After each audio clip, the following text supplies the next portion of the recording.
Hello, everybody. Welcome back to the RapChat podcast. Before we head into the podcast, if you're watching on YouTube, make sure to like, comment, and subscribe. If you're listening on Apple Podcasts, Apple Podcasts, Spotify, or wherever else you get your podcasts, make sure to leave us a rating and also leave us a review. You can find us on Instagram, TikTok, and Twitter at RapChat Podcast, where we post new clips of the show every single week. My bad. I think you guys gave me a clip, but I didn't cut it this week. We'll do it after this. Yeah, I've been kind of a little bit busy, but that's all right. But before we head into the show, I'm your host, Luke Dick. I'm Elias Eldridge. And I'm Sam Kenny. Oh, yeah. It's definitely coming in quicker this time. Yeah, there we go. Nice. Second last virtual recording. Sam, I'm so excited. Shit, yeah, right. I'm so Yeah. excited for you Wait, back. second last. Because we got one on recording on Wednesday, too, and then he's back on Friday. Wait, we're recording on Wednesday? What? Where have you been? You always do. Every Wednesday. Wait, what? Oh, fucking. Sorry, my bad. God, you're stupid. Wait, where have you been? Everyone. we recording on, like, Wednesdays? Yeah. What? I don't know why. For a second, I was just thinking next week, but yeah, we do. Yeah. Okay.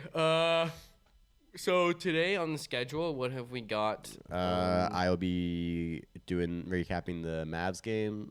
Samuel will be. Is it Samuel? Is that your full name?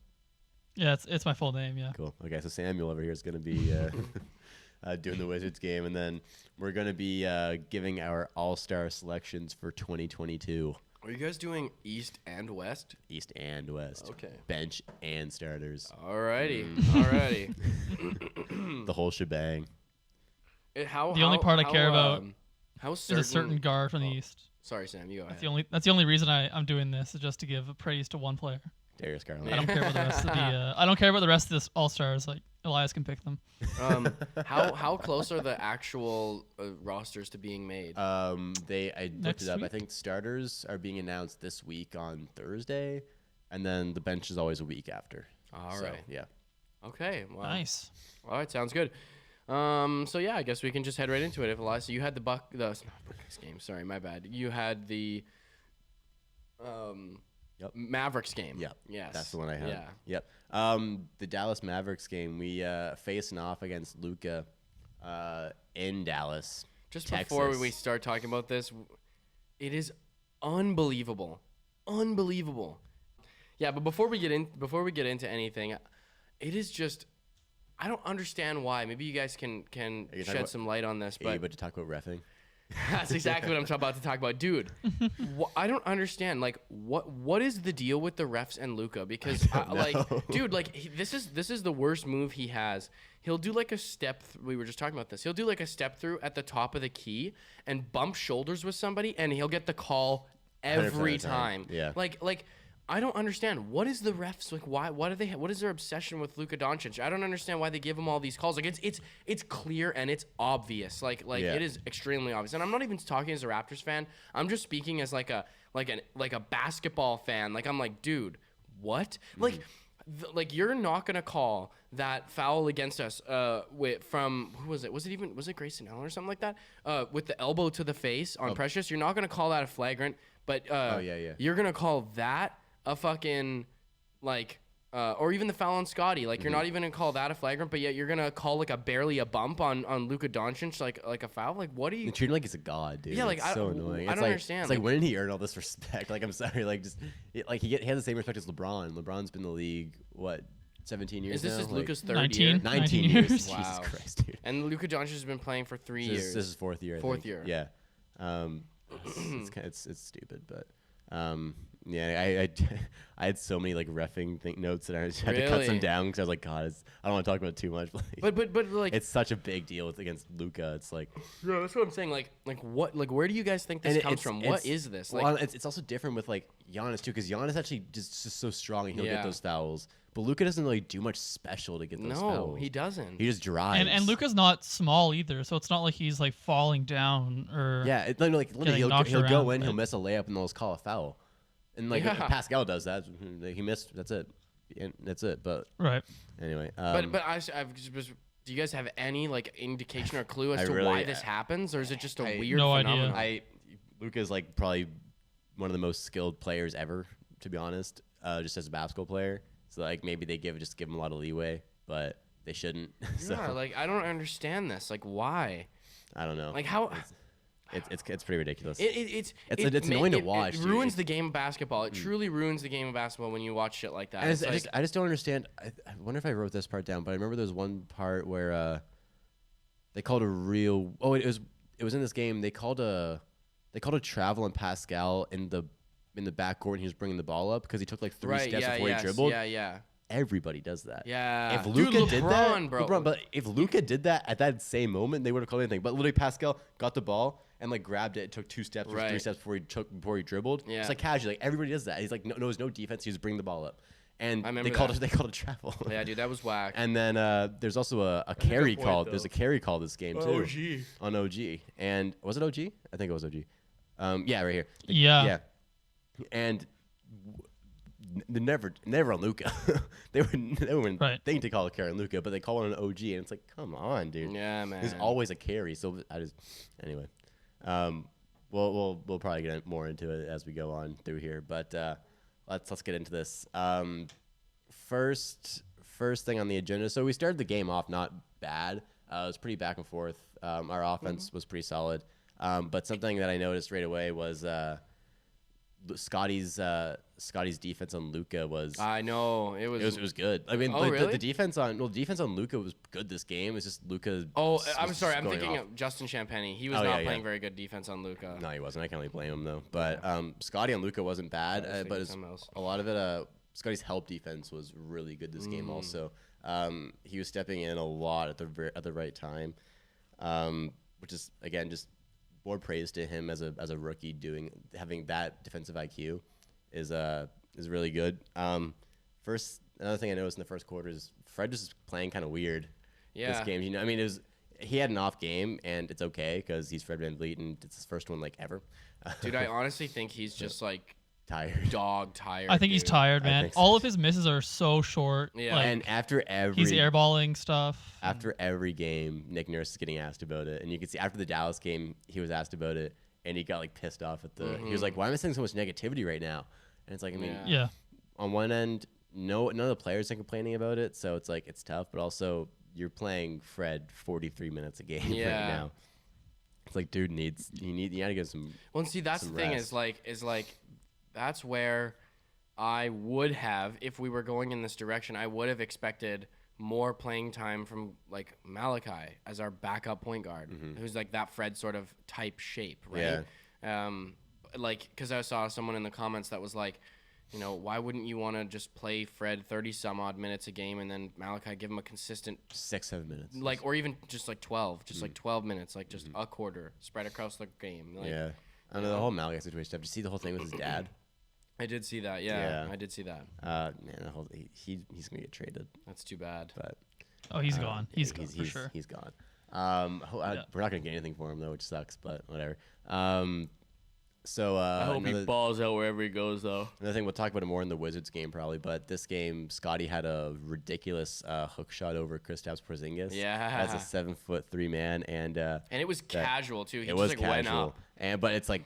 The post moves we saw in the Wizards game, which I'm sure Sam will talk about, but Scottie's ability down low again as a rookie is pretty and not unbelievable. Even he's a forward, like he's not a big. Yeah. He's not a big. Precious, he's a point forward. Precious, another polarizing game.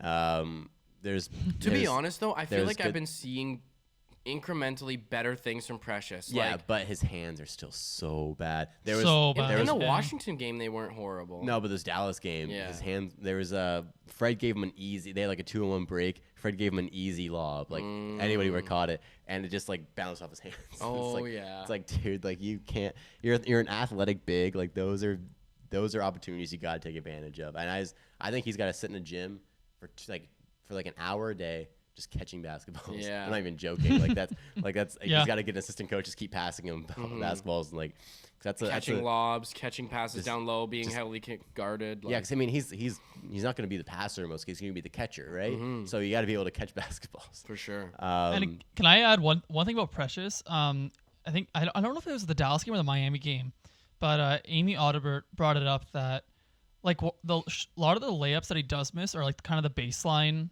close range ones. Yeah. And she said that like it's weird that when he does have an angle, he never tries to just go off glass. Like he's always trying to like finger roll it or just hit like a floater right in. Yeah. And like, yeah, that's a useful skill to have. But like as a big that size, dunk it. Or just but be fundamental. Go off glass. It's so much easier. Yeah, it's just fundamentals too. Like I think Precious fundamentals aren't there. Right. Which again, like that comes back to like catching a basketball. That's a fundamental skill. So I think he'll get better over time, obviously. But but that's something. If we're gonna play 7 guys, he's getting heavy minutes. I want to be able to catch a basketball. Yeah. So. And right now, bare minimum. And I mean, like it's been better over the last couple games, I think. But as of late, he has been the type of guy that offenses attack. Yeah. Because he is that one weak guy out there. Well, on defense, he's very good. Yeah, on defense, he's good. But what I'm saying is that, like... I mean, the defense attacks him. Yeah, when, like, the defense will isolate him because he can't do anything. So they're focused on other players. And he does this whole thing where he likes to go ISO a lot. I mean, I feel like we talk about this every podcast, so I won't get too into it. But he needs fundamental help, to be honest. He overthinks a lot. Anyway, Precious, you're still doing very good, though. I want to give you some shout-out. The defense is what's keeping him on the floor. Definitely that, and the hustle. He's been hustling really well, getting rebounds. Oh, lots, yeah. Yeah. What did he didn't he have 15 rebounds the other night or whatever? Against Washington, he had. I think I'm thinking of the Miami. He had 5. Oh yeah, he had 5. Yeah, Miami had a monster rebounding. Yeah, he only had 5 against Dallas too. Yeah. So another thing from this first half was a lot of second chance opportunities for Dallas. Lots, man.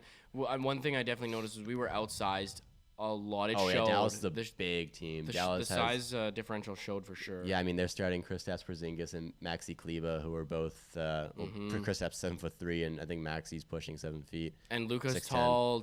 Tim Hardaway Jr. is tall. Finney Smith, I think, is 6'8", 6'7". Finney Smith. Like the only small player they're playing is like Jalen Brunson, and then I guess Reggie Bullock. Yeah. But even Reggie Bullock's still 6'5" or whatever. Yeah, right? and then even Tim, I think he's like 6'6", 6'5", but he's also broad. He's broad, dude. That's the thing too, is that when you're playing with a bunch of dudes who are like over like when they're like 6'8", 6'9", 6'10", like 7 feet, like that automatically makes you seem much bigger. You know what helped with this problem? Jakob Poeltl. Yeah. Big time. We're gonna get into that one in the Wizards game. Good. That was one of mine.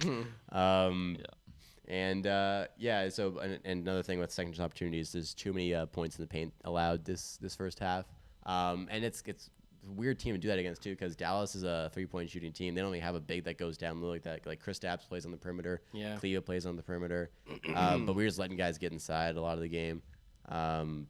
When Scottie was off, the help defense was not good. Like Scottie's help defense was very good this game. He finished the game with 5 fouls. He was in foul trouble a lot. But when he was off, the help defense was kind of off. So Luka was getting inside. Finney Smith was getting inside occasionally. Kleber, even Porzingis was getting inside, which is not really his game. So, but first half, not bad. And we are only down 1 going into the half. Coming out of the second, or coming into the second half, the scoring really took a downhill turn in the second half, and that's because Fred had an off game, and that's what kind of scares me, is that Fred is our primary source of offense, and he also finished the game with 12 assists, but if he's not scoring, like Pascal, as good as he's been, I still can't trust him as a number 1 option on offense. Yeah. Like I can with Fred. So if Fred's having an off night, you got to rely on Pascal. And Pascal, as good as he's been, you can't rely on him as number 1. Yeah, so especially against a team like Dallas, whose defense is great, right? So if Fred's having an off night by himself, then they'll start pushing more on Pascal and OG, and then our offense just sucks.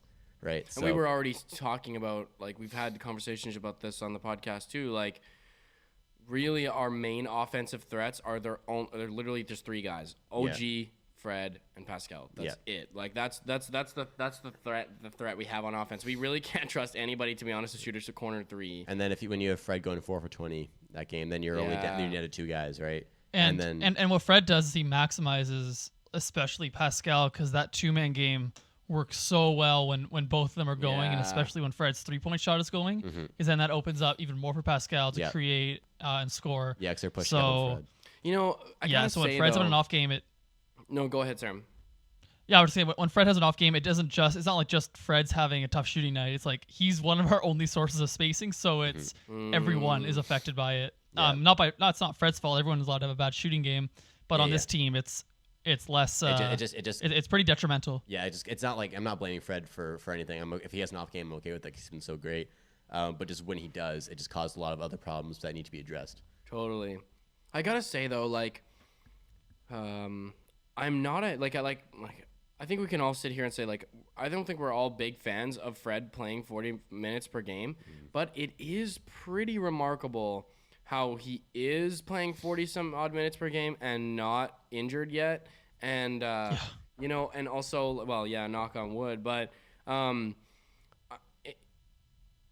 next year, I hope we see a difference in the roster, right? That's what we're really hoping. I hope next month we see a difference in the roster. Oh yeah, no kidding. And you're hoping that endurance will pay off eventually, right? Because when you are playing, even Pascal and OG are playing a shit ton of minutes a game too.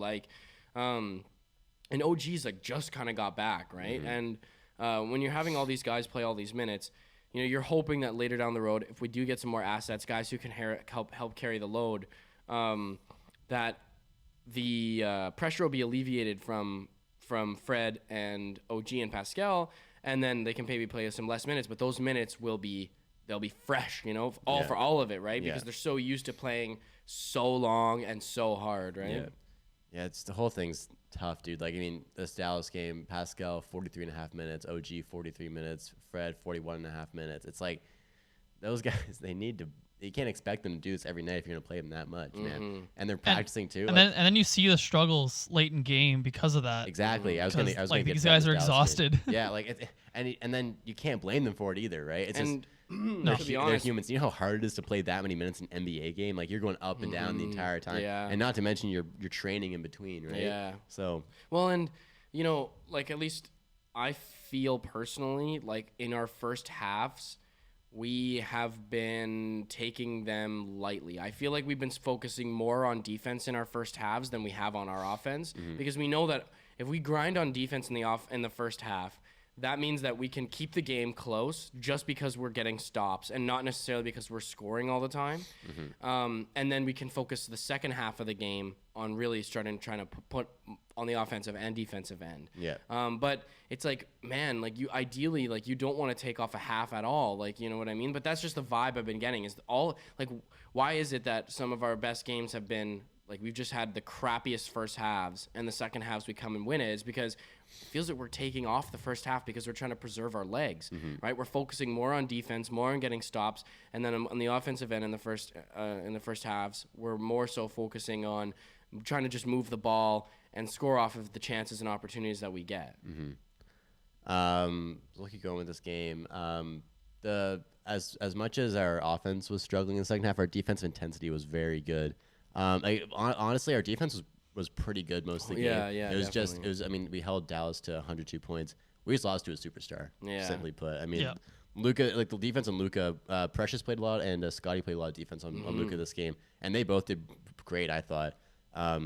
Just Luka had a stellar game offensively. 41, 14, and 7. So it's not much. Just season high this year. Yeah, not much you can really do at that point.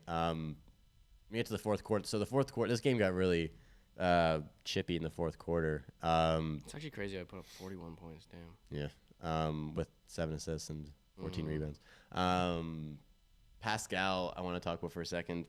His bag on offense is so much deeper than it was last season. The more because last year his source of offense was get in the post and try and score, and if you really can't score, pass it out. This season he's facing up. He's sizing guys up, and he's getting through. He's doing quick spin moves rather. Last year he's always getting the post first, then spin. This year he's doing one big motion instead. He's driving and then spinning. Yeah, I'd like to see him though tighten it up a bit more, because I'm seeing he's getting guys on his hip, and then he's not spinning. I'm like, Pascal, if you just shift your momentum just super quickly. They're already on your hip, dude. Like you've got a wide open lane to the basket. And even if you don't, off that spin move, you land on 2 feet, right? So you can shot fake off that and then maybe get someone in the air, draw a foul, or pass it in. That's because you're drawing that defender up, right? So there's obviously going to be a but also I think that's open. getting, because last year, I mean, we were kind of asking for any other source of offense from him, and this year now he's bagged so much deeper. It's like now we're getting kind of nitpicky. Well, that's what I'm saying. I'm just like, I could see it. You know what I mean? It's like that's what's frustrating. But yeah. Champagne. So I'm gonna get pretty detailed with this fourth quarter because there's a lot that went on. Champagne started full courting Doncic and it did not seem to phase him, which is he was crazy. beating him on every drive. There was actually one when he was doing this full court thing. Champagne picked up 3 quick fouls on Luka. In like a minute. Yeah, but Justin's also a rookie too. He is, yeah, know? totally. I mean, I don't blame. I'm not like, oh, Champagne, what are you doing? He tried. I mean, yeah, I think you have to full court Luka at that point. And how much NBA defense has Justin really played? Not a lot. Much. He's consistently been playing. He probably played like actual minutes like 10 times a season. And this game, our shot creation was, with Fred especially not playing well, was just so absent this game. 2 big sources of shot creation are Gary, obviously, he does it for himself, but also Kem's screen setting is so helpful for shot creation. And not having Kem's screen setting was a big noticeable miss for us this game. Just it's less noticeable when Fred's playing well, but yeah, when Fred has an off game like this, you really miss things like that. Yeah. So Champagne had those fouls, and Dallas got into the bonus at 9 minutes and 17 second mark. Yeah, right. So they're in the bonus pretty much the entire quarter. And there's an emotional sequence here where Scottie had a huge block. I mean, for me, it's emotional. So Scottie had a huge block on Porzingis. And then Fred pulled up in transition, missed. Boucher gets the offensive rebound, and Scottie was behind him wide open. So if he just hit him right away, I think Scottie would have hit it too because he had so much momentum after that block. But then instead Boucher did like the spin move and like looked around for a while and then hit Scottie. Scottie missed a contested one. And then I did it because Chris did see him, but he didn't pass. I know. And then he started. I know. Then I was like, Chris, pass it. I'm like, pass the ball. and then Luka got the rebound, but it's because he pushed Chris on the floor. Oh yeah. And they didn't call a foul, and that's what really pissed me off with the whole Luka reffing thing this game. That's what kind of put the cherry on top. I was like, oh my God, you're gonna call a fucking carry on us, but you're not gonna call Luka pushing Chris to the ground. It's like, oh my God, it's. Wow, Luka, dude. Anyway, we already talked about that. I won't get more into it. We already talked about it. We held. Stop talking about it. Can we stop talking about this, guys? We held Dallas to no field goals for a 4-minute stretch there, and during that, OG had some nice buckets. He was really finding holes in the defense. He was getting nice step throughs. Scottie clutch turnaround, but the game ended with crazy Luka deep 3. And I ice think the game. there's one thing we absolutely have to say about that 3. Scottie, man, why the fuck would you leave him open, dude? I mean, okay, Scottie, so here's Scottie was trying to call his bluff. That's what he was trying to do. Like Scottie was. I also think he thought Chris was gonna run up and contest. Oh. You gotta put a hand up though. But and also I think why would Chris do that? I think Scottie was like that step back. Like Luka gets fouled on step backs all the time, and I think Scottie was kind of stuck in a spot where if he jumped, he would have probably fouled him. Yeah. I think more goes into it than him just turning around. But that's you gotta put an arm up though. You gotta put a hand up. Yeah. When you're that long, you gotta put a hand up. Especially with his length too. And to be honest, like. I don't you think can close that gap more that they had without fouling him. Like that was a. Like you know what I'm saying? I think also there's a lot of guys in the league who aren't gonna hit that shot. So I think Scottie. That's what I'm saying. Scottie was calling his bluff. Yeah, he was like, I don't I doubt you're gonna hit this. Yeah, so, and then fucking Luka drills it, and it's just like. Also, Luka is one of the few guys that you gotta have an arm up on. That's that what shot. I'm saying. Yeah. That's what I'm saying. Dog So too. I don't know, because Scottie, like, he's been playing basketball like for the last couple years, you know. it's tough to get a really good idea. Like, it's not like he sits down and watches NBA all the time, right? He plays basketball. He's been in college, you know what I'm saying? Like, he has his own game and stuff to focus on. Does he know who the young, good players in the NBA are? Yeah, absolutely. But do you really know how good they are until you actually get there and start I think playing? that's part of it. Like, I mean, I think it was stupid. He should have put an hand up. But also, like, it's, I think he's a rookie. yeah, he's a rookie. He's like, I'm not too upset Rookie about mistake. it. I think he was more so like it was like almost like a taunt, like just I trying think to so, all right, too. prove I think it, so, hit the too. shot. I mean, that throws me off when I'm playing. And like if I'm going for a drive and someone starts running and stops, like I think they're gonna contest it because I'll switch up how I'm gonna do a layup. Sure. So I do that to people all the time. Yeah, me like too. when they're going for a fast break, because I'm not trying to foul them on a fast break. Yeah. I'll kind of an football go aggressive up to them jump and then stop. look like I'm gonna go up and then just like cut. Yeah. And then they'll like take a different step the other way and throw off their balance. Yeah, I remember there's one time where I think I did that one of our intramural games and the guy missed the layup. yeah, there's one time where it was in high school and I was bringing the ball up the floor and just no one. There's like a huge straight hole open to the basket. So I was going slow. I was looking around. I didn't realize. And I was like, oh, okay. So I went straight in. Then I saw this huge guy on their team start running towards me. I thought I was going to get tackled. So I was like just a weird move and missed it. But like, there's no one around me at the end. People were like, what was that? I was like, sorry. But, no, that we missed the game. We missed 2 good shots at the end too. 2 good threes. And yeah, Dallas takes the win. Fourth quarter, we just looked burnt out, dude. I think that's what it comes. That's what it boils down to. Totally. We look burnt out, and just. But I definitely think that Scottie was a lot more aggressive than we have seen him, because if you like, how many points did he score? He only had 11 this game. Yeah, 11. But still, like 11 is better. Game. He was having 6 points, like you know what I mean, like where we expected Scottie to be. He had foul trouble this game too. He wasn't playing. And he had foul trouble in the last couple of games as well. Yeah. But yeah, like him in that game, I saw more aggressiveness out of him, especially down the stretch, like in terms on the offensive end, stuff that reminds me of when, like before Scottie was sitting out for so long. Was that to COVID protocols? Or what was that for? Oh no, it was the knee. Yeah, the knee, and then he also had a thumb thing for a little bit too. Right. I think something with Scottie that again, he's a rookie, so I don't want to shit on him at all too much, but it's just because he's so good. That's why we criticize him. You know what I mean? Like, when he gets aggressive offensively, his playmaking goes away. Yeah. Like he was aggressive this game. He had 0 assists. The Washington game, he Right. had 27 points, only had 1 assist. Yeah. And it's like I want But to the see thing it. I was want to is find a that balance of both. we wouldn't have won that Washington game without Scottie, right? He had to take the responsibility upon himself to score, because he knows Fred's not scoring. That's what I'm saying. Like where you have to trade, there's also a give and take. You know what I'm saying? Like Fred's not scoring. Like Pascal's doing all right. In the Wizards game though, I'm talking about the Wizards game right now, where I mean the scoring was good. Fred had a solid game. Pascal had a good game offensively too. It's just. But even still, like Fred's normally hitting a lot more of those shots than he normally is. And I think down the stretch, like that game was close. Well, the fourth quarter, Sky didn't do anything on offense. Well, but I don't still, think he's necessarily missing reads though, like with the playmaking. Like I don't looking at Scottie, I'm like, wow, like you really missed a pass there.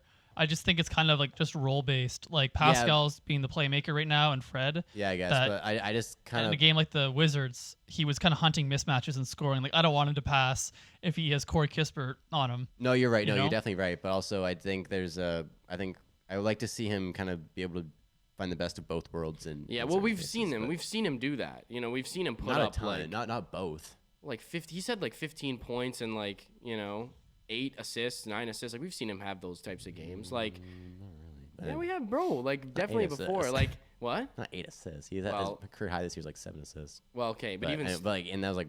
Anyway, we don't get too into it, but I think. Are you sure his career high is 7 assists? He hasn't. I thought he had 9 against the Spurs. But like maybe, but he hasn't put up high assist numbers very much. Yeah, but he's averaging like 3.5. Yeah, really? Mm-hmm. That's pretty impressive. 3.5 is impressive though for a rookie forward. You know. No, I think it's 3.8. I'm pretty sure Evan Mobley's 3.5 because I'm pretty sure Scottie's almost 4. No, it's less than 4 though. It's 3.4. Yeah, but he's averaging 3.4 assists. But I'm not Evan at then. I don't know, but I'm not like shitting on Scottie. I'm trying to say is I just think I want to for Scottie's role because he's good at both, right? So I kind of want him to gel that into one thing rather than this game I'm gonna be a playmaker, this game I'm gonna be a scorer. Rather than be like, okay, this game I'm gonna do both. Yeah, you know. No, I think that'll come obviously. Yeah. But anyway, that was something I noticed. Anyway. Wizards All game. right, want to get into the Wizards game then? Yes. All right. Raptors played the Wizards on Friday night. No Kyle Kuzma. No, That's thank why we God. won. We probably would have lost that game. Yeah. Yeah, he's been awesome. First thought just before we get into it. Well, the game itself, I guess I'll kind of go through the trend of the game. We started off really badly. We were getting killed on the defensive end. I'll get more into the defense in a bit.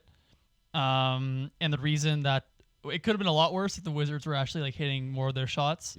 But we had bad defense coupled just with some misses on offense. But we were able to actually like sustain that, which I never felt worried at the beginning of this game. We were only down 10 after the first, and I just thought the defensive mistakes were stuff we could fix up, and the offense was just a case of missing shots. Second quarter, though, we turned it on. This was one of the more fun quarters I've seen in a while. Just everything was clicking. Offensive players, like all the guys are getting in on the action. And this is when Scottie Barnes really started turning up. He had an awesome game. He had 27 points and 8 rebounds, which is a career high for him. 27 points. And this game actually started off where he had some really bad defensive lapses, I guess, and Nick Nurse pulled him basically like 2 minutes into the game. Yeah. And then Scottie, though, came right back in, super aggressive. I feel like Nick probably just told him, like, we need you to be aggressive on the offensive end, right? Last day of the road trip, the main guys are tired. We've seen them be tired in the last game. And Scottie just started hunting out mismatches. Poor Corey Kispert was just in hell trying to guard it in him. the post, man. Oh, man. Really Kareem, dude. And it wasn't It just... was unbelievable, Yeah. dude. Like, just so many hook shots. It was automatic too. He wasn't missing them. That's the thing. Is the weird thing is like after watching that game, I'm like, wow, Scottie had 27 points. Like, it didn't, because one of those games that doesn't feel like It's like a 27 quiet because points. he's down low doing Well, that. he It's didn't not, hit it's any not like threes. exciting. Like, Yeah, he had no threes. I think it was 0 for 1. Yeah. Like he took Yeah, 1 0 for free. 1. So, and I'm pretty sure it was like a corner 3 or something like that from like a pass from Fred. But like, even still, you know, that was one of those games where it's like, you know, we see OG have those types of games a lot, where he'll score 26 points, but it's like it'll feel like he scored 11, you know, because it's just like all those little layups, all the little hook shots, you know. That's the stuff that we like to see. And it wasn't just power stuff, right? Like he was actually like some beautiful, just patience, touch. He was going with the left, with the right, and then he was cutting. Him and Fred had a great chemistry in this one, where they're using Scottie. Really good. And he was basically playing the center. Yeah. Yeah, and he was playing the center role on offense. Like him and Fred were just running pick and roll for pick and roll. Fred was finding him in transition, finding him in the short roll, cutting behind the defense. It was just and you mentioned one of just the best scoring games I've seen from him. And you mentioned it, just him hunting down the mismatches. Like when Kispert's on him, there's no chance. and then Denny Avdia is not a very good defender either, and he was on him quite a bit too. And that and Neto guy, KCP. Oh yeah, Ronetto and Sam Scottie Barnes, man. Well, and there was a beef between Scottie and who's the red-haired guy? Oh, Bertans. Yeah. Bertans been man. trash this year. Man, ever since that contract. Oh my God, he got signed he signed a 5-year, $80 million, I think, Sam. 85 maybe. 80, yeah, something like that. And it was 5 years too for this guy, and it's because he was like a lights out shooter. And this season he's shooting like Sfee. He's shooting worse than Sfee, honestly. He's Really? shooting 35.5% from the field. Wow. 33% from 3, and he was only averaging 6 points and 2 rebounds a game. He's making that much money. His nickname's the Latvian Laser. Yeah. So, in the past, he's been consistently around the 40% mark from 3, a little over, a little under, and this year. Man, the Wizards front office has got to be like. Can't trade that either. Another exciting thing from this game, it was Gary Trent's first game back from his ankle. He was very ankle clutch. injury. Needed him. I thought it was a classic Gary Trent game. Yeah. Offensive end, a lot of tough threes. I don't care about Gary Trent's mid-range shooting. Like, that's all gravy. Like, the inside scoring. My thing I want from Gary Trent is hit threes. Yeah. Like, hit your threes on offense, and then mix in the occasional drive or pull-up shot. Well, I gotta say this and he too. did that.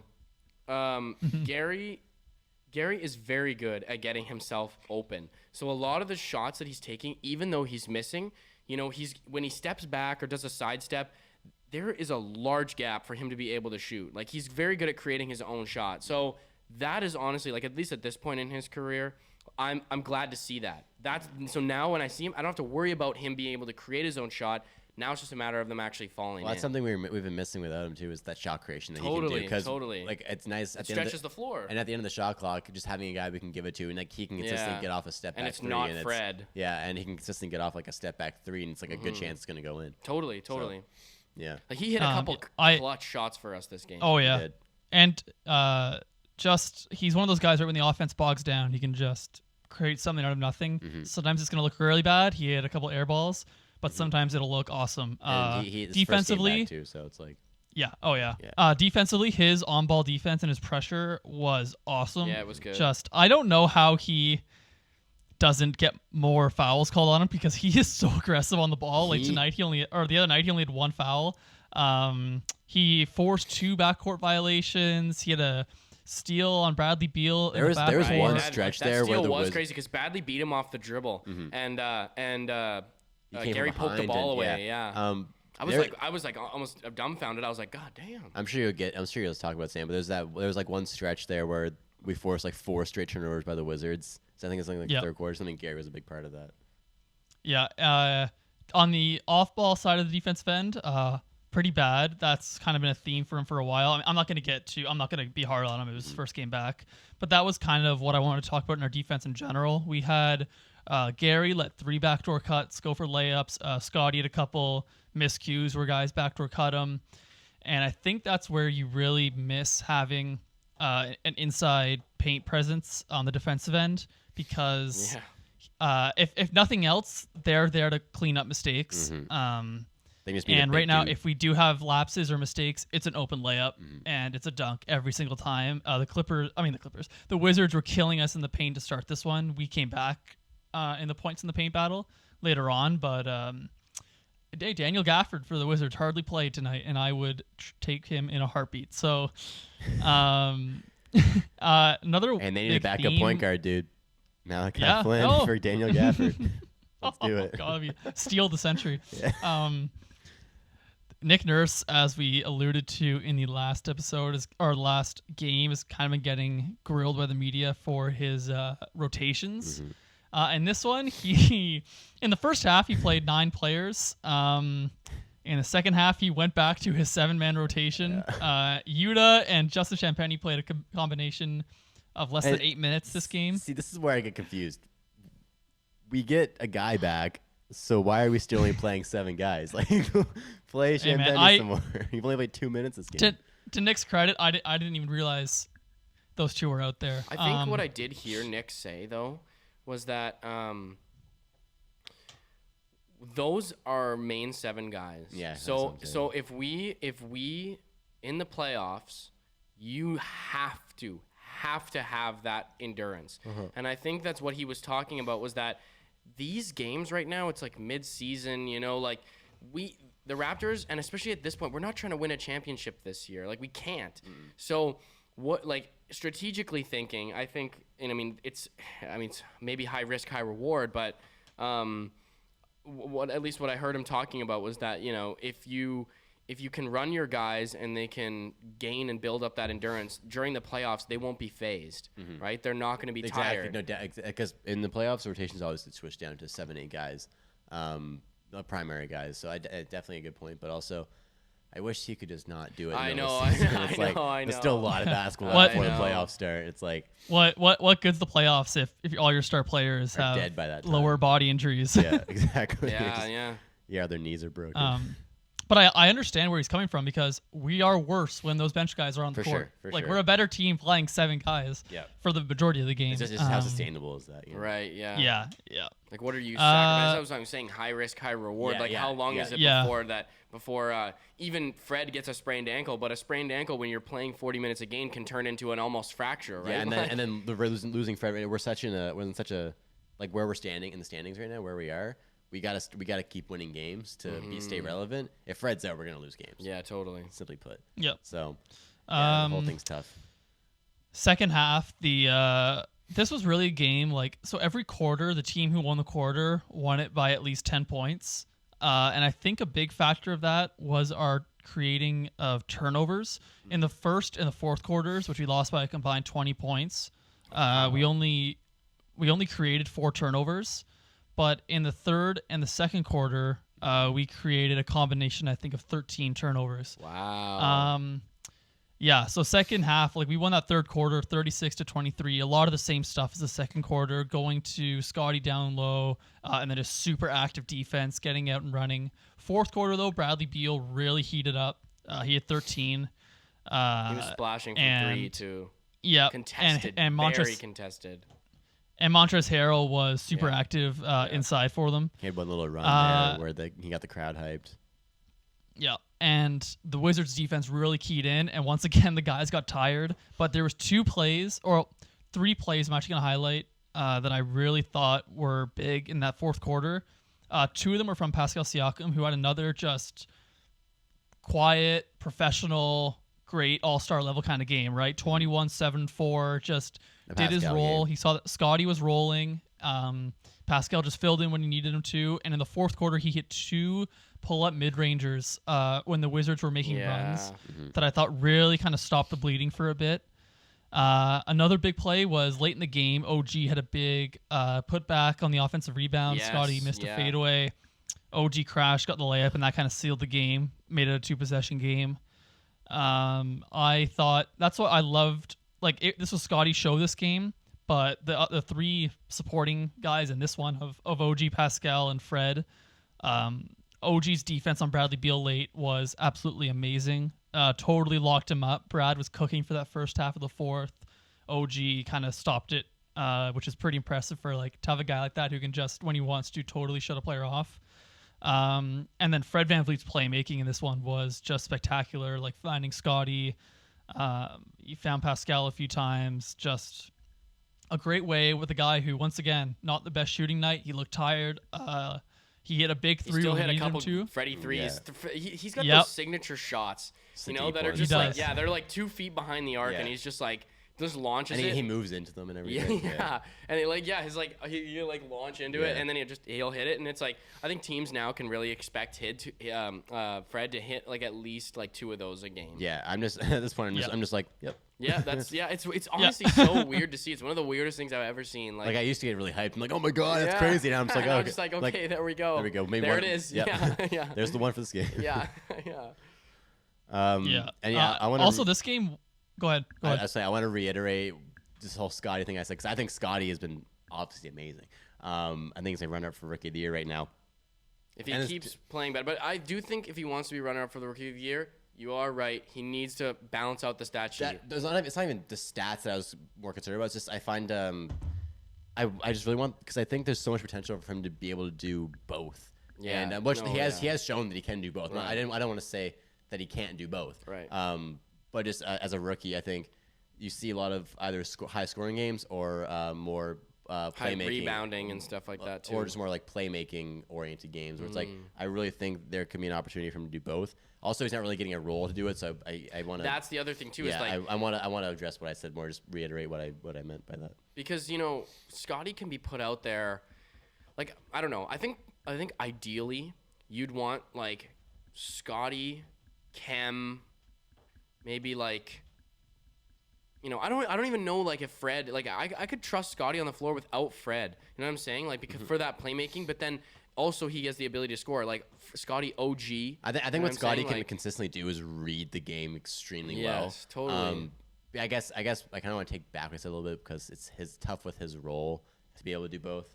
But anyway, yeah. And just the way that what we have as assets on the team right now, right? Yeah. We're depending on Fred and Pascal and OG for scoring right now, and it's great that Scottie can pick up 27 for when we are tired, especially down in the stretch in the fourth quarters and stuff, where Scottie's already made up that point deficit, so we don't need to depend. We can let our guys, our main guys, go off in the fourth quarter because Scottie's already done so much, but also, you're right. Ideally, you would like to see Scottie do both playmaking and scoring, so that we can share. But at the end of the day, right, it's like that's who do we have to work with? That's also a Nick Nurse call, right? Yeah. So anyway, I just kind of want to take ish back what I said, but just reiterate my point. And one last thing is I love from this late in the game on that fadeaway that Scottie missed and OG put back. Pascal was actually going to ISO, and he saw that Scottie had a mismatch down low, and he actually called off the play that was supposed to get Pascal in ISO and let Scottie work. And I thought that was great trust. And Fred and Pascal have shown great trust in Scottie. I do wish though that they gave the ball to Scottie a little more in the fourth quarter. Because just given that everybody was so tired, like we only had 18 points at fourth quarter. I think if we give the ball to Scottie more, we had more. I think there's times where our big guys are trying to take over a little bit, and it's just tough because they're so tired. But anyway, Raptors win it 109-105, and we secure the season series against the Wizards, which could come in handy for like play-in seeding and stuff. Definitely. And we go back over 500. So 22-21 going into the Trailblazers game. Hopefully that keeps up. Yeah, please. Yeah, well, this game is definitely winnable tonight, and I really hope this maybe will be a game where we can see more balance from Scottie, right? Because the Trailblazers Portland's defense is garbage. So bad. So they got Nurkic, so Nurkic has been pretty good the past week or two. So, and he could body us. So anyway, we'll see what happens. CJ's back too. All right. Do we want to get into our All-Star selections? Let's do it. I'm excited for this. So do you want to go we'll just go by grouping East starting guards, and we'll just kind of compare from there? Do we want to do entire East first and then do entire West, or do we want to do East or West? Okay. Let's do that because we might have guys that overlap on starters and bench and all that. I like that. This was so much fun to make. I kind of had it made in my head for a while, so just writing it down didn't take too long. But there's still things I'm still iffy on. I don't know. It's really crap. Anyway, so you want to be the go kind of guy? Sure. Yeah. you want to be go? Go. What song did that make me think of? Fuck. Oh, Wake Me Up Before You Go. Oh, Wake Me. No. That's a great song. Wham. Damn, I can't remember. Have you seen that Minecraft meme where that Minecraft kid that's like, how many gigabytes of Wham? No, I have not. You're asked this this Minecraft convention. This is a video of this a little kid. Some of the best memes have come from Minecraft. And he asked it was Captain Sparkles, whatever. It was this old Minecraft YouTuber. I know. I remember Captain Sparkles. Yeah, and he's the TNT guy, right? Yeah, I think so. Yeah. And Minecraft and remix. he's like, how many gigabytes of Wham on your computer? Oh, it's so funny. I'll show you the video after. All right. All right. Let's get into it. All right. I guess I'll start off with my starting guards in the East. If you want to do it that way. Yeah, let's do that. All right. So my two starting guards are DeMar DeRozan of the Chicago Bulls and Trae Young of the Atlanta Hawks. Interesting. Mine's different. Mine is I have DeMar DeRozan, the Chicago Bulls starting. And I have of the struggle bulls of the bad Bulls. They suck. I'm not joking. Of the Bulls. Go Lonzo. No, I have DeMar DeRozan and I have James Harden of the Brooklyn Nets. Interesting. So why? Let's talk about the difference here. Why is there a difference in that second? Do you want to give your reasons first, Sam, or do you want me to go? Sure. I guess Trae. I think if I'm comparing him to Harden. My second guy was actually, well, we'll get into him later, but I thought Trae, I think he's just been consistently great this season. And I think the Hawks are the second best offense in the league, and he is that engine on the offensive end. He is the offense. Trae Young is the offense. Defensively, he is the reason why they are a god-awful defense. There are other reasons, but it is mainly Trae Young. Have we seen the Hawks the fact that he is... I don't no, we think haven't. No, we played him twice coming up, we though. Haven't. Don't we play every team 4 times or something? Every East team we play, I think, 4 times, or 3 or 4. Yeah. West only twice. Yeah, Trae Young is a walking 2 points for the other team. But he's averaging right now 28 and almost 10 on almost 60% true shooting. Yeah. The bad, like I understand bad teams, so I totally get that. What's their record I just think, right now? Well, 20 and 25, I think. If I look is it even that? I have Trae Young pulled up right now, but yeah, 20 and 25. okay. Well, that's not the greatest. No, they're like 12th right now, I think, in the East. Yeah, that's booty cheeks. Yeah. Wow, his first name's Rayford. Trae Young. It's Rayford Trae Young. Rayford? I never knew that. Yeah. Wow. I just noticed that. No, so the reason I was between James Harden and Trae Young, actually. I had Trae Young for the most part. Then when I went back over it, the reason I picked James Harden was because stats-wise, he's averaging 23 and 10. And his shooting is lower than it usually is. But, man, his defense is it's not outstanding, but it's still a million times better than Trae Young's. So I really don't like Trae Young's defense. I think Trae Young's a great player offensively. I think he's one of the top offensive players in the NBA. Like you said, he is the Atlanta Hawks offense. The Atlanta Hawks offense is great this year. But I think James Harden, he also has been more inconsistent, but he's been picking up a lot recently. And just the Brooklyn Nets are just a better team. And I think overall, James Harden does more as a basketball player than Trae Young. So I gave it to James Harden, but it was close. You'll never see me arguing against James Harden, man. Yeah. I love him so. Yeah. All right, so let's move on. Wait, who do you think should start between Trae Young and James Harden? Honestly, I don't know. I think they're both great picks, to be honest. Like, either one would be fine for me. I mean, it'd be exciting to see Trae Young just because he's a younger player, right? Definitely. James Harden's been to the All-Star He'll lob it to everybody so many times, right? Yeah. Like, I'd like to see Trae Young strictly because it's just, like, he's younger. He's the next generation. He was drafted the same year as Luka, right? Like, and putting up crazy numbers. So, I think it's time that we start getting away from the Laker League and more into, like, this generation of the NBA. Yeah. All right, forwards. I can give mine first. I think we're probably the same ones. Sure. Yeah. I have Kevin Durant of the Brooklyn Nets. I have Giannis Antetokounmpo of the Milwaukee Bucks and Joel Embiid of the 76ers. Yeah. I'm the exact same. Yeah, I can't argue with that. Honestly, this is the easiest. There's not even. There's no way. The next guy for me would be like Jimmy Butler, and he's still way behind the rest of the guys. No way. Yeah. I mean, it's not right now for me, Giannis and Embiid are probably within my top 3 of MVP voting. Yeah, and like, KD was for the most part. Embiid's been on a before he got tear. injured. So. Yeah, like I don't. This is the easiest like section of players I thought for me. The East front court. Just goes to show like how honestly much better the East Conference is. Overall, dude, the East is like as even if you teams wise, like the West is superstars. And like even if you look at everybody's record, like in the East, like what are we? Torontoraptors 22 and 21.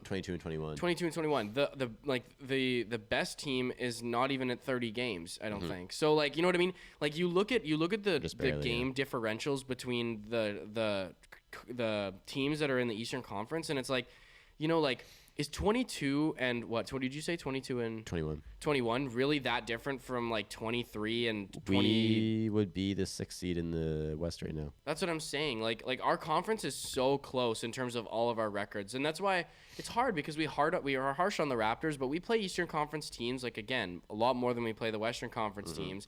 And the Eastern Conference is so competitive this year, man. Like, we lost to the Heat. What are they, 2nd seed or 1st seed? 3rd seed now, but it's it's fluctuating like fluctuating crazy. all the time, right? Yeah. And they're we're almost like we could be the 9th seed pretty much. You know what I'm saying? And we almost beat them. Yeah. So that just goes to show how much closer this league. Like for example, like who's the 3rd seed in the West? Memphis. And then who's the 9th seed in the West? Clippers. Yeah, like do you think that the Memphis is gonna shit on the Clippers? They're yes. Yeah, well, that's what I'm saying. That's what I'm saying. There's a 9-game difference, and between Miami as the 3rd seed and Washington's 9th seed, there's only a 6-game difference. Yeah, that's what. Yeah, exactly. Yeah. So it just goes to show that the Eastern Conference is much more competitive than between the Knicks, who are the 11th seed, and the Heat. There's a 6-game difference. Wow. So that's how. Yeah. Yeah, exactly. And we would say that the Knicks are not good. No. Like you know what I'm saying. So, like when we say not good, like compared to the Western Conference, they would be the 8th seed in the West right now. That's the Knicks. Exactly. Like compared to the Western Conference, we're actually doing like really well. So it just again, like KD, Giannis, and Embiid. There's no one who's gonna beat any one of those spots. No person that you could even possibly think of. Like you said, Jimmy Butler, but like he's not. Like, he's that's, still like, not even way close to. down, It's yeah. like the worst out of those three. I mean, I don't even say worst, but the lowest. I don't know. I don't know how to explain it. I don't even know who. But like Giannis, because KD's been injured, I guess. So I'll put like Giannis, Embiid, then KD. KD's still miles above Jimmy Butler. It's KD, yeah. then it's Jimmy KD's Butler. leading the league in scoring. Yeah, Yeah. And Jimmy Butler's still amazing. Don't get us wrong, but it's just as these guys are another level. Yeah, totally. Anyway, so let's get into our Bench mobs? Our bench guard. We'll do first All two bench right. guards, I guess. Okay. My 2 bench guards are Zach LaVine and Fred VanVleet. Oh wow! So you don't have James Harden there yeah. yet. Yeah, he's on my team, but okay. later on. Mine is Mine is Trae Young and Zach LaVine, my bench guards.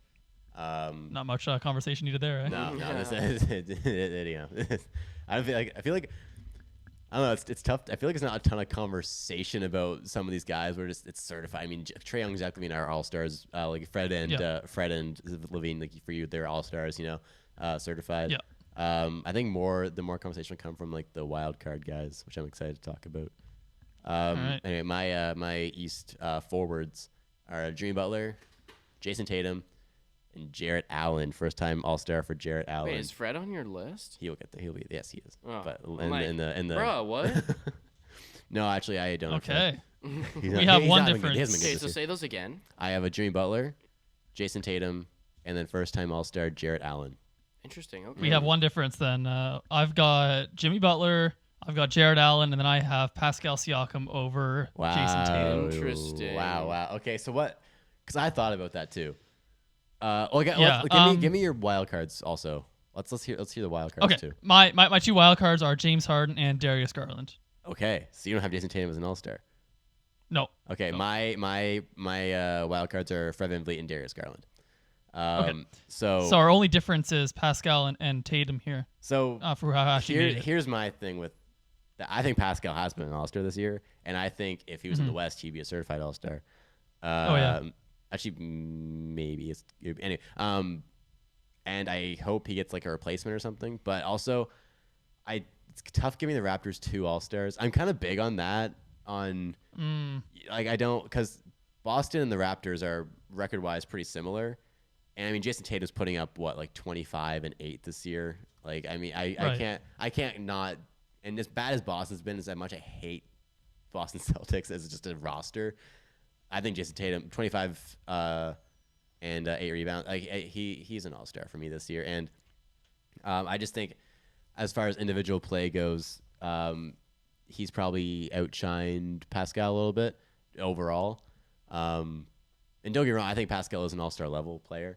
But it's tough giving. You can't have everybody. And it's just I don't want to give the Raptors 2 guys because I just don't think we've deserved 2 guys in the All-Star game. Yeah, this well, year. yeah, and I think I'd have to agree with that. And like I think I can rest at night knowing that Pascal has been an All-Star and is an All-Star, whereas Fred has never been an All-Star and deserves to be one. Yeah, I think Right. as long as when we talk about snubs after the All-Star, after the rosters come out, it's going to be snub talk. As long as Pascal's in that snub talk, I'm happy.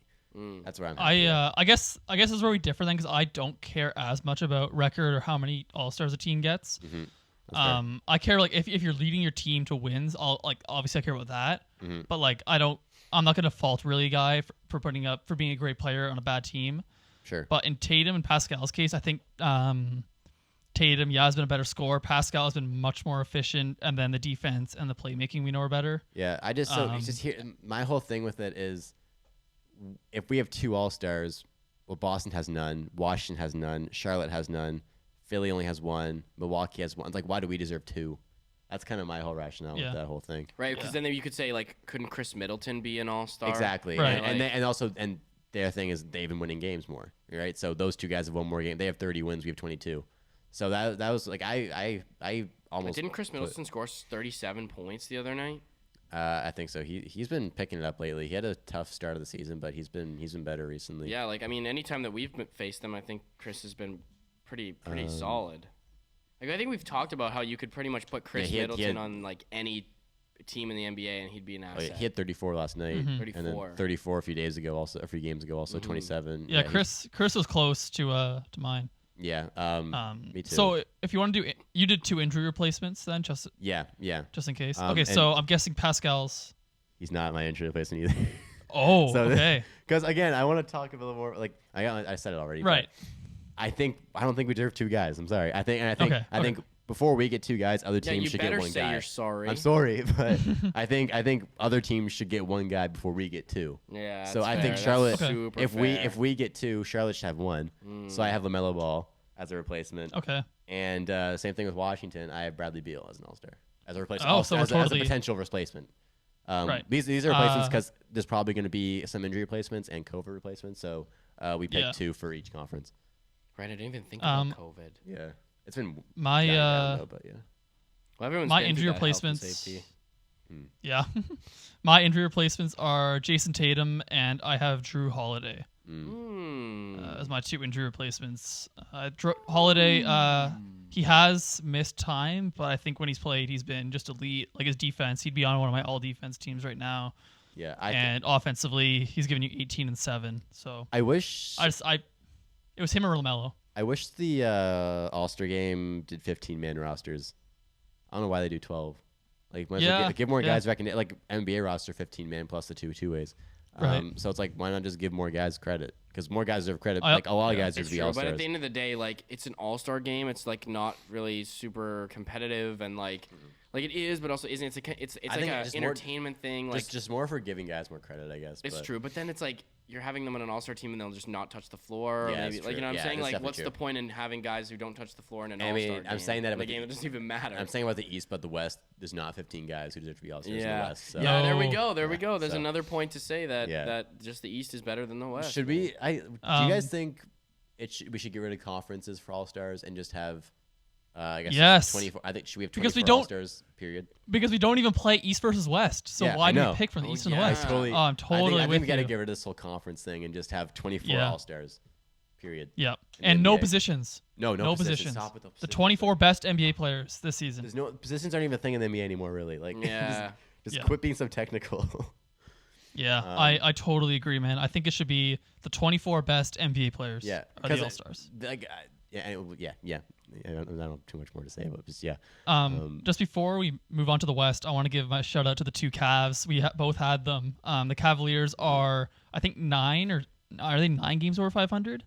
28-19. Yeah, 9 games over 500 now. And these 2 guys. So go ahead, Sam. Garland and Allen are just a dynamic pick and roll duo. Darius Garland, right, giving you 20 and 8 on almost 60% true shooting, and then Jared Allen's giving you 16, 11, and a block and a half, and he's been awesome on defense with Mobley, but Jared Allen's been great down there. Man, that team is just you can't, they should not be that good. If both don't get picked, none should get picked. In my opinion, it's a really you got to have both, right? You know what I mean? And you can't pick one without the other. If Jared Allen's there and Garland isn't, that's crazy. If Garland's there and Allen isn't, that's crazy also. It's pretty crazy that the Cavs are this good. It's pretty fun. They're like probably my favorite watch. I'm happy for Kevin Love right now because LeBron left to go to He's California. Just been chilling there the whole time. Yeah, now they're a better team than the Lakers. Yeah, no cap. He left Kevin Love to rot in Cleveland, but now Cleveland's one of the best teams in the league. They're an actual. Do you think they'll go far in the playoffs? I think they'll make some moves at the deadline, so I think they could win semifinals. I don't know if they might they could maybe give a team a run for their money in the first round, just depending on where they ended up seeding wise. I think they're too young to make much noise right now, especially because they've never. If been, they match up, a lot of guys have never been to the playoffs. Yeah, before. exactly. They don't know what to expect. Yeah. Could you see them going to the Eastern Conference semifinals? Yeah, they can win the first round. I think it's possible. Right now they're the 5th seed, but if they get up to the 3rd seed and play Charlotte, I think they have a good chance to get Charlotte. But I mean, I think even if they play the Bulls, like a team like that, I think they're with their size and if the Bulls are injured, I could totally see them. The Bulls are so injured right now. I feel bad for the Bulls. Yeah, Lonzo's out. Rest in peace, Lonzo. Grayson Allen just killed. Yeah, dude, Caruso. what the hell, man? Dude. Grayson Allen, dude. If we were live, man. Dude, fuck Grayson Allen, dude. Yeah, dude, that shit is whack, bro. He's a definition of white especially privilege. when the Bucks posted that shit on their Twitter or whatever. Yeah. Dude, what? That was crazy. What? Oh, have some awareness.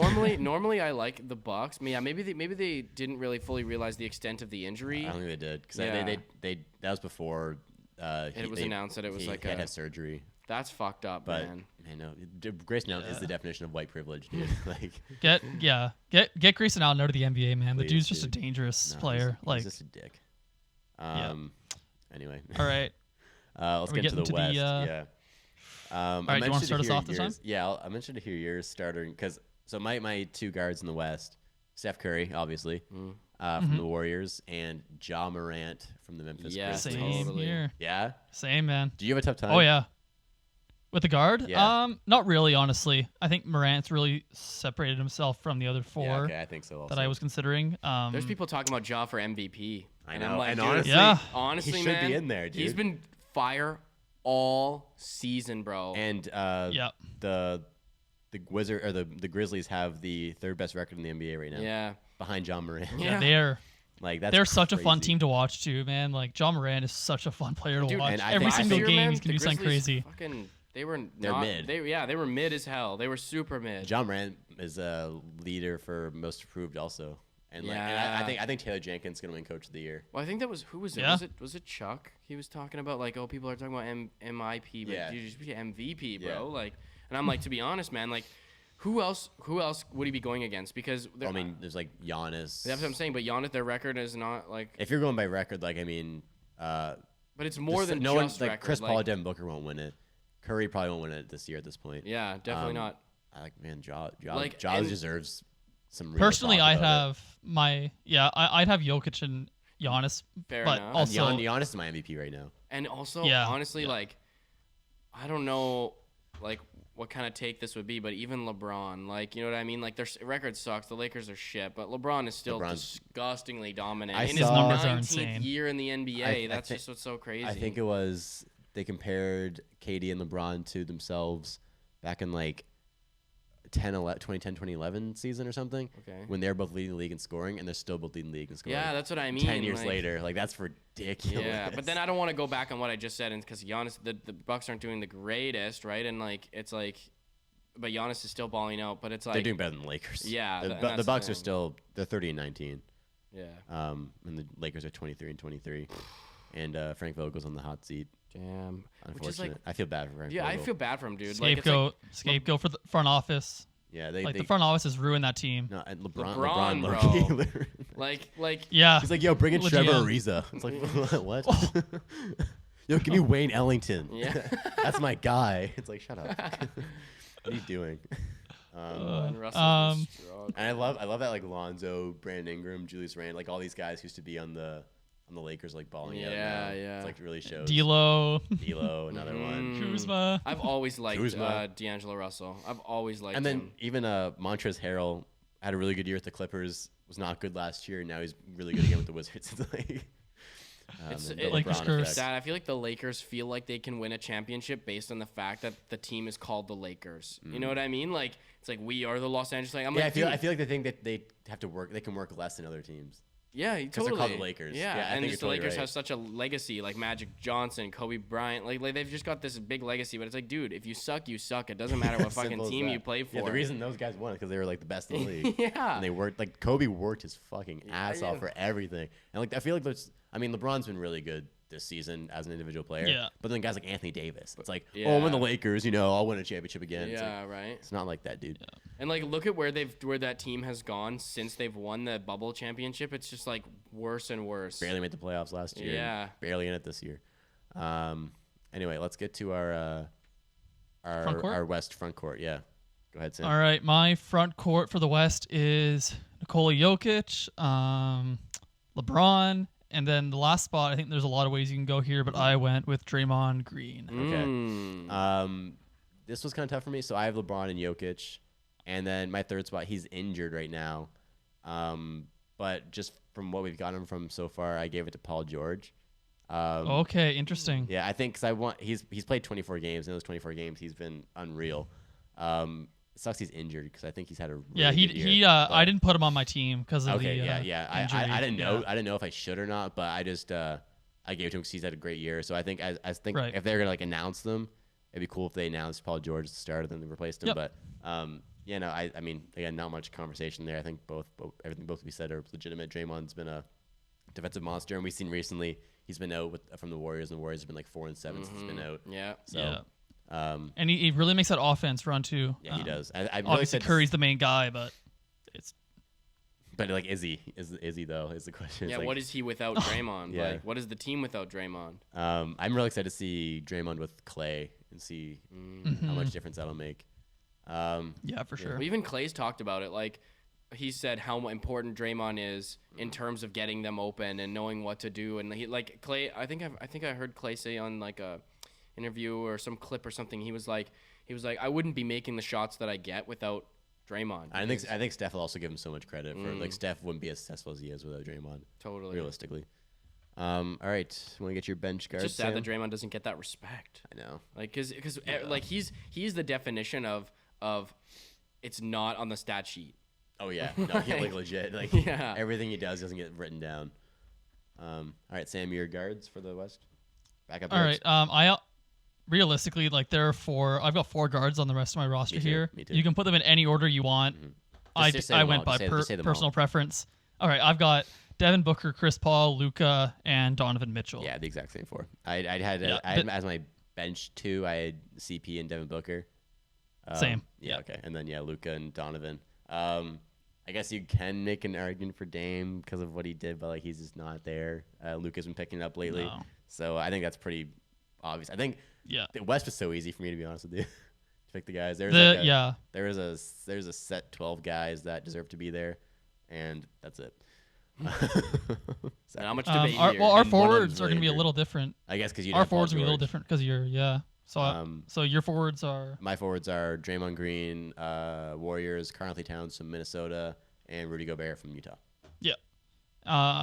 I've Rudy and Karl Towns, and I've got Brandon Ingram as my last forward. And Brandon Ingram, Ingram has been He's been in the conversation. they've been a lot for better with him. All-Star this year as well. And he's my replacement. So Yeah. Brandon Ingram.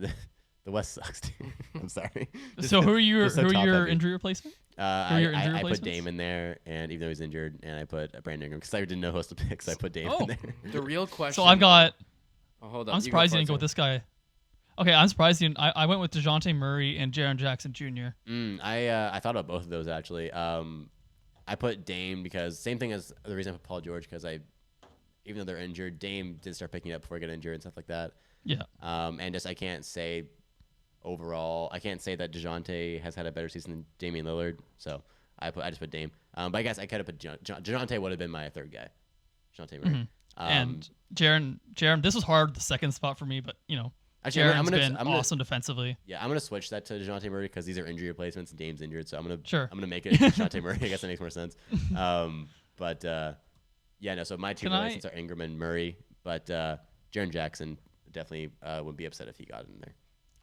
Can I do one rant just before we end this segment? No? Just one thing. You have No, 30 this seconds. has been on my nerves for probably the past month now. Is it about Anthony Davis? Can we please stop with the Andrew Wiggins All-Star buzz? Okay, good. Thank you. Yeah. If Andrew Wiggins, me too. He's on All-Star, dude. He's had a great year. He is a 3-and-D player. He hits threes on a really great level. Yep. Plays great defense. Yep. If that's the criteria, I would put Mikal Bridges in over Andrew Wiggins because he agree. does 3-and-D at a better level. Like, oh my God, man! Like, You're gonna how talk can OG people Anunoby argue if that you're gonna Andrew talk Wiggins? Andrew Wiggins. Yeah. Like, how can people argue true. that Andrew Wiggins is better than Brandon Ingram? Yeah. Like the amount of stuff Brandon Ingram has to do on the floor is so different. and look, there's this fan voting stuff. There's always some trolls in the fan voting, but when you look at the Instagram comments under them, there's people actually debating Andrew Wiggins. They're like, oh yeah, he actually has been an All-Star this year. It's like, are you stupid? Like, have you? No, it's. They're like, oh no, he's definitely an All-Star. Like one of the most top liked comments under those the fan voting things was Andrew Wiggins for sure an All-Star this year, and the comments like, It makes oh yeah, for absolutely sure, no for sure. sense. And they're dead Wow. serious. It's like, how do you not watch basketball? Like, Yeah. like there's so many like Bojan Bogdanovic, another guy. He's on Utah. He's doing the same things Andrew Wiggins is doing, pretty much. Like I'm saying, the list goes on. There's a whole list. Like Devin Vassell, Sam's guy. Put him in there. Yeah, If you're gonna put Andrew Wiggins in, Yeah, why not? please put him in there. Yeah.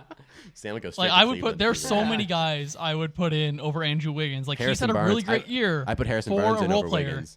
Dude, that's what I was Same just about season. to say. Where is Harrison Barnes' spot in this all-star selection because I feel like he's a great guy. Yeah, he is just such a nice dude. He's such a nice guy. And like, dude, he'll run the all-star barbecue, man. Yeah, man, that's what I'm saying. He's got the cookout already planned, dude, bro. I know, bro. Like, where's his respect? That's what I'm saying. Like, there should be a consideration in the NBA for nicest player in the league. I know it's a controversial take, guys. I know. But Harrison Barnes is that guy. That's dude. what I'm saying, bro. I'm just saying. And like, I'm sure Wiggins is nice. I'm sure Wiggins is a nice guy. Yes, and where's he's not doing cookouts. Like where's that. our moral evaluation, guys? We're always talking about stats, this, statistics, this. Why don't we talk about moral evaluation? Who's gonna give you a hug, man, when you're down? Like Harrison Barnes. Harrison Barnes. Like who is gonna console you, man? Who is gonna sit down with you and have a conversation about your life? Dude. That's Harrison Barnes. Harrison. I think Ken Birch is giving Barnes. Harrison Barnes. I think Ken Birch is giving Harrison Barnes a running for nicest guy. Ken Birch just seems like a great guy. So. Ken Birch is a great guy, but man, he just doesn't. I don't think he's got the conversational ability that Harrison Barnes has, man. Like, also, let's be real for a second. The type of guy who's just like gonna, when you know, you can openly, emotionally open up to Harrison Barnes, right? And like. Hey man, his nickname's Black Falcon for a reason, dude. That's what I'm saying. He looks over everybody. That's such an awesome nickname, man. That is such an awesome nickname. So undeserved. Such a cool nickname. There really should be one All-Star selection, at least if not an award in the league for just most genuinely nice guy. I think there is, low key. There's like a best teammate. Yeah, I think Mike Conley got it last year or something. Yeah, he does seem like a great guy. Harrison Barnes got snubbed. Harrison Barnes been getting snubbed from that award, dude. Yeah, bro. Honestly, Warriors don't win that 2015 championship without Harrison Barnes.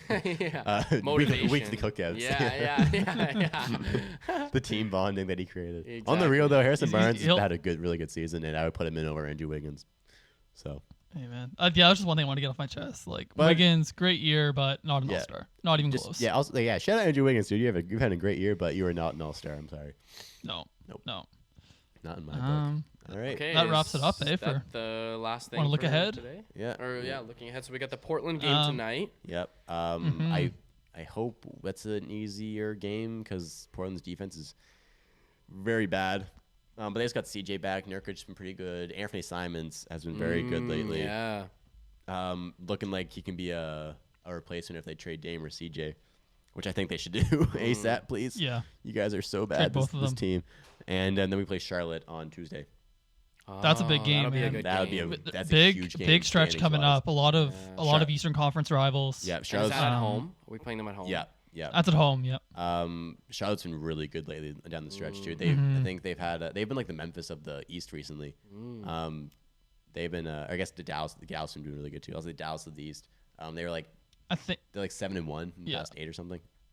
I think the Raptors though can get whatever they want against them inside and just on the offensive end in general. I think we got some guys who might mismatch with them. I think we match up against them really well. So that'll be a fun game. Yeah, we'll see how we that haven't goes. seen them in a long time. Have we played them yet? I thought we played them once. Did we? No, haven't we? Might have. I don't know. I don't know. I don't think so. Honestly, I feel like we remember at least like one Miles Bridges poster if we played them. So I don't think we have. That's another team because we haven't played the Hawks either. No. Yeah. All right. Well, that'll be your game. All right. So I guess we'll wrap it up here for today. If you guys are still listening to the podcast, thank you. Before we head out, thank you very much. And before we head out of the podcast, if you're watching on YouTube, make sure to like, comment, and subscribe. And if you're listening on Apple Podcasts, Spotify, wherever else you get your podcasts, make sure to leave us a rating and also leave us a review. You can find us on Instagram and TikTok at RapChat Podcast and Twitter. At RapChat Podcast, where we post new clips of the show every single week. I'm your host, Luke Dick. I'm Elias Eldridge. And I'm Sam Kenny. And we'll see you guys on Thursday. Thursday. I guess Thursday. Sorry. Peace out. Later. Peace.